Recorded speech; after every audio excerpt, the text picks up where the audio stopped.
How are you?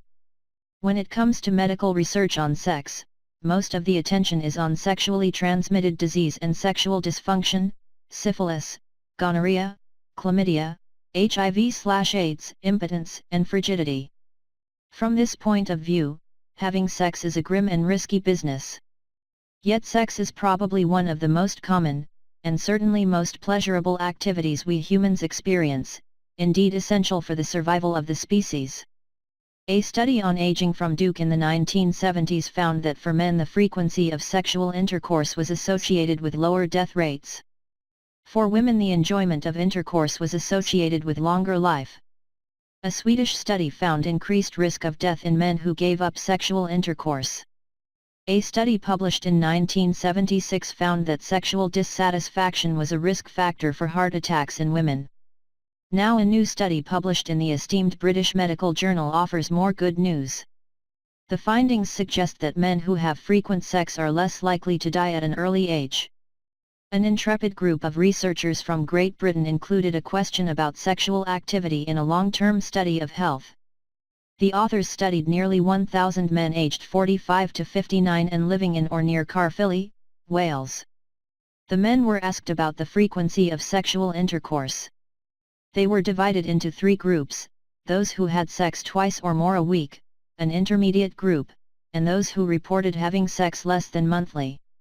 A decade later, researchers found that the death rate from all causes for the least sexually active men was twice as high as that of the most active. The death rate in the intermediate group was 1.6 times greater than for the active group.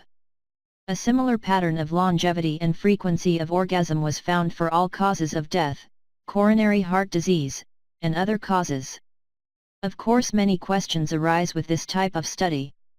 Does the frequency of orgasm cause the improved health? Does poor health cause lower sexual activity? Or does some other factors such as physical activity, alcohol, depressed mood, or vital exhaustion cause both poor health and less sexual activity? The researchers did find that strength of the results persisted even after adjusting for differences in age, social class, smoking, blood pressure, and evidence of existing coronary heart disease at the initial interview. This suggests a more likely protective role of sexual activity.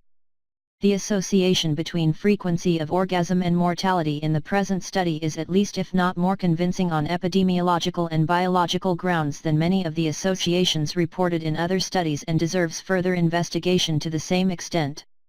Interventions programs could also be considered, perhaps based on the exciting, at least 5 a day campaign aimed at increasing fruit and vegetable consumption, although the numerical imperative may have to be adjusted. More research is needed. Any volunteers? Rx, sexual intercourse at least 2x per week. Such a prescription might have few side effects and would be far more pleasurable than many other regimens often prescribed. And even if sex doesn't prove to add years to life, it may add life to years.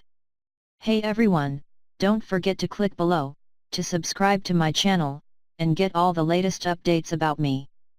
Bye.